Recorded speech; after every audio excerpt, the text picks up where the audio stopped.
Assalamualaikum warahmatullahi wabarakatuh. Kembali lagi bersama saya Alvin Ramadan dengan NIM 183080/2018 dalam golongan 1B pada mata kuliah kimia unsur dengan dosen pengampu Ibu Fitria Wijayanti MPD. Oke, langsung saja.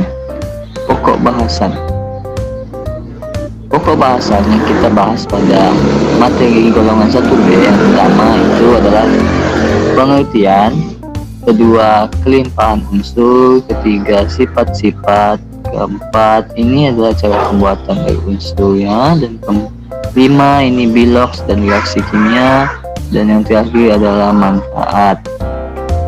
Langsung saja ke slide pertama. Apa itu golongan 1B? Golongan 1B adalah unsur-unsur yang termasuk logam. Yang adapun unsur-unsur golongan 1B antara lain itu tembaga, yang kedua adalah perak, dan yang ketiga adalah emas. Langsung saja kita bahas satu persatu. Yang pertama adalah tembaga. Tembaga adalah logam berwarna kemerahan dengan kekonduksian elektrik yang tinggi. Ciri warnanya tersebut disebabkan oleh struktur jalurnya, yaitu memantulkan cahaya merah dan jingga dan menyerap frekuensi-frekuensi lain dalam spektrum tampak. Dengan kata lain, si tembaga ini disebabkan karena sifat-sifat optiknya. Tembaga terletak dalam keluarga sama seperti perak dan emas, yaitu dalam tabel periodik unsur yang dalam golongan 1B dengan lambang Cu dan nomor atom 29 dengan massa atom standarnya 63,54 dan konfigurasi elektronnya Ar3d10-4s1 dengan penggambaran atom Nesbon sebagai berikut. Selanjutnya adalah perak.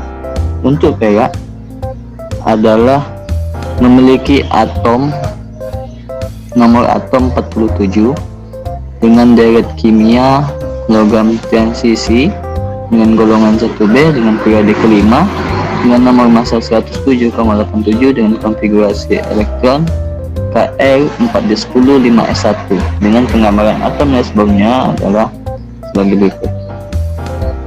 Selanjutnya ini adalah emas. Emas, simbol kimia emas itu adalah Au dengan nomor atom 79 dalam deret kimia logam transisi dengan massa atom standarnya 196,97 dengan konfigurasi elektron Xe 4f14 5d10 6s1 dengan penggambaran atomnya sebagai berikut. Oke, dilanjutkan untuk kelimpahan unsur. Yang pertama ini Cu, tembaga.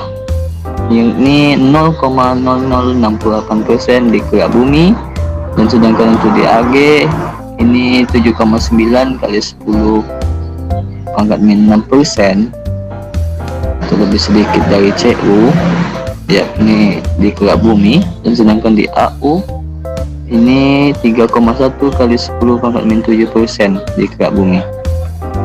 Oke, untuk sifat dari golongan 1B yakni sifat fisik. Yang pertama untuk tembaga, perak, dan emas ini wujudnya padat dengan massa jenis sekian, titik lebur sekian, dan kapasitas kalor yang telah saya tuliskan di tabel berikut ini.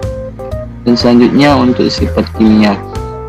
Sifat kimia antara lain dari bilangan oksidasi, elektronegativitas, energi ionisasi, jari-jari atom, jari-jari kovalen, dan jari-jari van der Waals. Selanjutnya adalah bilangan oksidasi. Bilangan oksidasi dari Cu ini plus 1, plus 2, plus 3, plus 4, 1, 2, 3 untuk Ag, dan Au ini plus 5, plus 4, plus 3, plus 1, dan 1 dan min 2.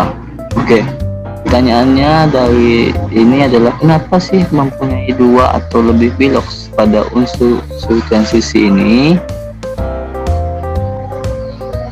Oke, hal itu disebabkan karena Unsur-unsur transisi Cu, Ag, dan Au ini memiliki elektron pada orbital d pada konfigurasi elektronnya. Ini dalam energi elektron dalam orbital d tersebut hampir sama besar. Untuk mencapai kestabilan, unsur-unsur ini membentuk ion dengan cara melepaskan elektron dalam jumlah yang berbeda.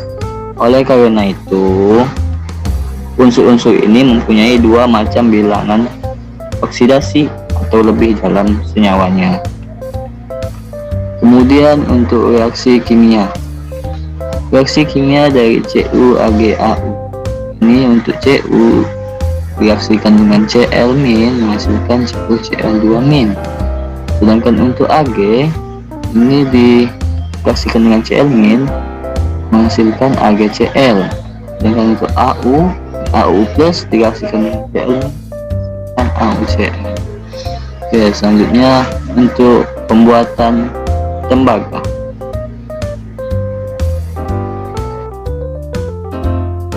Oke, untuk pembuatan tembaga ini diperoleh dari biji kalkopirit CuFeS2 melalui beberapa tahap, yakni dengan 4 tahap, yaitu yang pertama ini adalah pengapungan atau flotasi. Yang dimaksud dengan flotasi ini, biji dari kalkopirit itu diserbukkan, kemudian masuk ke dalam campuran air dan minyak. Biji yang mengandung tembaga akan diselaputi oleh minyak dan yang lainnya terbawa oleh air. Udara ditiupkan ke dalam campuran dan biji yang diselaputi minyak dibawa ke permukaan akan mengapung. Sedangkan untuk zat yang lain itu diendapkan. Oke, untuk yang tahap yang kedua ini pemanggangan. Biji pekat itu hasil pengapungan selanjutnya dipanggang dan terjadi reaksi 4Cu2 FeS2 plus 9O2 menjadi 2Cu2S plus 2Fe2O3 plus 6SO2 gas. Untuk mengubah besi menjadi besi oksida, tembaga tetap berupa sulfida. Nah, ini proses flotasi tadi. Penggambaran menghasilkan 20% sampai 40% Cu. Selanjutnya untuk peleburan dan pengubahan. Peleburan dan pengubahan ini dimaksud dengan biji terlebih dahulu dileburkan sehingga mencair dan terpisah menjadi dua lapisan. Lapisan bawah copper matte yang terdiri dari Cu2S dan lapisan atas adalah besi cair. Lalu copper matte ini dipindahkan dan ditiupkan udara sehingga reaksi redoks terjadi. Reaksinya 2Cu2S plus 3O2 menjadi 2Cu2O plus 2SO2 plus dan sehingga dengan Cu2S plus 2Cu2O menjadi 6Cu plus SO2. Pada proses ini kandungan Cu sebesar 98 sampai 90%. Dan proses terakhir adalah proses elektrolisis atau pemurnian. Dengan elektrolisis tanpa jembatan garam, yakni anion dan kation. Untuk di anodenya ini Cu S menjadi Cu2 plus 2 elektron, dan untuk di katodenya ini Cu2 plus 2 elektron menjadi Cu. Jadi menghasilkan Cu menjadi CuS solid. Selanjutnya dalam pembuatan perak. Untuk logam perak diperoleh dari biji argentit Ag2S dilarutkan dengan NaCN, kemudian direduksi dengan reaksi 2Ag2S plus 8 NaCN plus 2O2 plus H2O menjadi 4 NaAgCN2 plus 4 NaOH plus 2S. Dilanjutkan untuk pembuatan emas.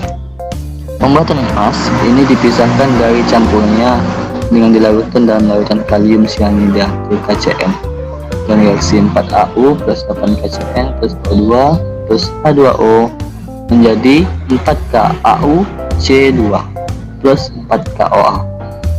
Kemudian direduksi dengan logam seng. Dengan reaksi 2KAuCN2 plus Zn menjadi K2ZnCN4 plus 2AU. Oke, kita masuk ke materi yang terakhir. Ini adalah manfaat tembaga. Manfaat tembaga yang pertama itu merupakan penghantar panas listrik yang sangat baik, maka banyak digunakan sebagai alat listrik. Sebagai perhiasan, campuran antara tembaga dan emas. Yang ketiga sebagai bahan pembuat uang logam. Dan yang keempat sebagai bahan pembuat logam lain seperti kuningan, campuran tembaga dan seng, perunggu, campuran tembaga dan timah. Selanjutnya untuk manfaat perak. Manfaat perak ini pertama ini adalah perhiasan, dan kedua mata uang, dan ketiga melapisi logam lain. Dan yang terakhir ini adalah manfaat emas sebagai perhiasan. Dulu juga emas dijadikan sebagai alat tukar, tapi sekarang sudah dijadikan perhiasan sehingga hiasan rumah. Oke, terima kasih. Hanya itu saja yang saya bisa sampaikan. Apabila ada salah-salah kata saya mohon maaf, dan kepada Allah saya mohon ampun. Saya akhiri wabillahi taufiq. Wassalamualaikum warahmatullahi wabarakatuh. Honey,